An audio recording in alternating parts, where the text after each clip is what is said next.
In this video, we're going to talk about pH balance of the body's soil. Now, when we talk about the body's soil, we're talking about the extracellular matrix. This is the matrix of the body. It's the part of the body that surrounds all our cells. So in this diagram here, we have a schematic of the capillary system, and then we have the matrix space, and then we have our cells, our organ cells. And this is a representation, sometimes referred to as the Pischinger space. Alfred Pischinger was the first to really localize and to really describe this unit as the basic unit of life rather than the individual cell. In modern science, modern biology, we talk a lot about cells, individual cells, and the intricacies going on in each individual cell. But in reality, in our bodies, the cell lives in a community of other cells surrounded by a matrix. And that matrix is really important, really critical to the health of the cells of our body. You can think of the matrix as the soil and the cells as flowers. We need a healthy soil in order for the flowers to grow and to be healthy. The matrix is made up of collagen protein primarily and a special type of water called easy water. These proteins form a scaffolding that allows for the structural integrity of basically our fascia of our body. The fascial plane is a larger scale version of what's going on in extracellular matrix. So this space is critically important. The nervous system, parasympathetic, sympathetic nervous system touches space. The lymphatic system drains this space. So it's critically important to understand that the lymphatic system touches all the cells of our body, and it drains and pulls toxicity and waste products out of the extracellular matrix. And so the capillaries provide nutrients, they flow into the space, and then they get absorbed by our cells. Our cells produce the metabolism byproducts of that particular organ, that particular cell. And the waste products get excreted into the matrix, into the soil, and the lymphatic system takes it up, or it gets taken up by capillary circulation, and it gets processed by the liver and the kidneys and the gut to get removed out of the body. What's vitally important for this space is for the pH of this space to be balanced. And we talk about the pH, we're talking about a scale of the amount of hydrogen ions within a given liquid or given space. Usually when we talk about the pH balance, we're talking about the blood, but in this case, we're talking about the space, the soil of the body. This is really important to understand that these are different compartments, and by measuring the pH of the blood, you're not getting at the pH of the soil. The pH of the soil is actually very difficult to measure, if not impossible, other than through tissue biopsies. So we have to infer by the blood, we have to infer by the urine what is going on in the pH of this space. So the pH of this space of a healthy body soil, healthy matrix, is slightly more alkaline to neutral. So we're on a scale of 0 to 14 of the amount of hydrogen ions. So on the lower end of the scale of 0, we have very acidic, a lot of hydrogen ions. And on the higher end, 14, we have more basic OH. So we look at H2O can be broken down into the hydrogen ions, which form acids and acidity, and the OH bases, which form the basic. So the extracellular matrix lives kind of like the blood in an ideal range between 7 and 8. More precisely between 7.42 and 7.45. Some would extend the range to 7.35 and 7.45. So a very tight range that the matrix likes to live in. When the space gets more acidic, when the space of the extracellular matrix gets acidic, we suffer from low-grade metabolic acidosis, and this impairs really the functioning of the entire body. The receptor sites of our cells, which receive information, receive nutrients, receive hormones, receive endocrine byproducts. These receptors live and like to work effectively in a pH that is more alkaline, slightly more alkaline than acidic. If it is living in an acidic environment, they break down. They no longer function like they should, and we have a breakdown of proper receptor function. So like in for example, insulin sensitivity or insulin insensitivity, when we have insulin inability to process, our receptors are inability to process insulin, that is happening in an acidic environment. So enzymes no longer function in an acidic environment. Our enzymes in this space like to live in a basic environment. NMPs, metalloproteinases, They are the enzymes that break down and remodel this space. If the space is too acidic, then they start acting more, they become more active, and they're a sign of chronic inflammation, a chronic breaking down of the fibers in this space. So we want to make sure that this space is slightly more basic for our enzyme health. Our immune system lives in this space. This is the space that our immune system lives in our gut. This plays a huge area of action for the gut immune system. The gut immune system lives in this space.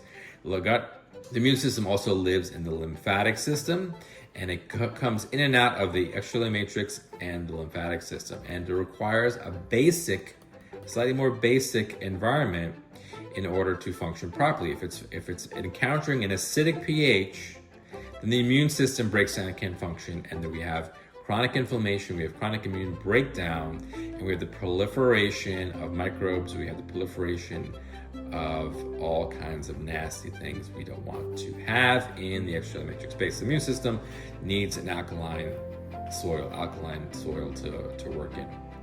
Easy water, which is the water that makes up the space, requires an alkaline pH. If the pH of this space is more acidic, then easy water begins to break down. The charge of the space begins to break down, and we lose the fluidity, and the space becomes rigid, and it becomes difficult to glide and move, and we get breakdown. We have an acceleration of pain. We have an inability to move in this space. Instead of being gel-like and fluid-like, for proper movement, proper flow, it becomes more brick-like and rigid in a more acidic environment. Our pain receptors, so nervous system receptors in this space, react to an acidic environment. If the environment is more acidic, then there's going to be constant stimulation of pain signals. So people who are experiencing chronic pain, fibromyalgia, they are living in an acidic environment, an acidic soil that is affecting their ability to function properly and is overstimulating their nervous system. The sympathetic nervous system, the fight or flight part of the nervous system, also is stimulated by a more actively acidic pH than alkaline pH. So really important for the health of our nervous system for this space to be slightly more basic. And then lastly, chronic inflammation in this space is triggered when we're living in an acidic environment. Cancer cells require an acidic ECM in order to metastasize and to grow and proliferate. And so they require an acidic pH, and so if the space is more acidic, it is more favorable for cancer growth and more favorable for pathogenic processes to happen within the body. So really key, important to have the space be more alkaline. What causes acidity in the soil of the body? So our diet plays a big role, and diets that are high in animal protein, specifically animal meats and dairy, which are more acidic and acidifying for the space, will cause an acidic ECM. Exercise, anaerobic exercise, also acidifies the space because lactic acid gets produced, and lactic acid builds up. It's a metabolic waste product of anaerobic exercise that builds up in this space. Fasting, prolonged fasting, can actually also make this space more acidic. Grains also have the ability to make this space acidic. And then caffeine, sugar, and alcohol to an extent make this space acidic because they're stimulating also the sympathetic nervous system, cortisol, adrenaline, which also then promotes more anaerobic respiration, more lactic acid production, and we get more acidity from those types of things as well. So what are the major alkalinizers of this space, the counterbalance to the acidity that's produced by these factors here? And that's what we think of classically as the healthy things or the healthy foods in our diet. Fruits and vegetables are powerful alkalinizers of this space. Even acidic foods like citric acid foods, like citrus foods, have citrate in them, which gets converted to bicarb. Bicarb is the body's main alkalinizer. So we get bicarb from fruits and vegetables. We used to get bicarb when we ate a more ancestral diet from blood and from organ meats. that provided us with an alkalinization of our diet, which we no longer eat. We just eat the muscle of animals, which is very acidic for the space. Mineral water, especially mineral water that's high in bicarb, so bicarbonated waters. Bicarb itself, sodium bicarb, is a potassium bicarb, magnesium. These are alkalinizing minerals that help to support also the alkalinization of the space. And deep breathing. Breathing is one of the ways in which we can really transfer this space into more alkaline space, because breathing removes hydrogen ions through the bicarb system in the form of CO2 and water, which gets expelled out of the body. So deep breathing, long exhalations, and oxygenation of this space is able to convert it to a more alkaline, more basic environment. So this was an overview of how this process works. Critically important to understand, and really the basis of how we understand the treating the foundations of fundamentals. Lastly, another thing that I didn't mention, but is critically important, is toxins. Toxicity causes this space to be not only metabolic toxins, but environmental toxins cause acidity in this space. And as they build up, heavy metals, metabolites from plastics, they get locked up into this space, they bind to the scaffolding proteins, and they cause a more acidic environment here as well. So helping to support the elimination, the removal of toxicity, metabolic waste, and the alkalinization of the space is really truly the foundational, fundamental way in which we can heal at a ground level, heal the soil of the body, and allow the body to self-regulate and self-manage and truly heal. So I hope you enjoyed this video. Let me know if you have any questions in the comments below.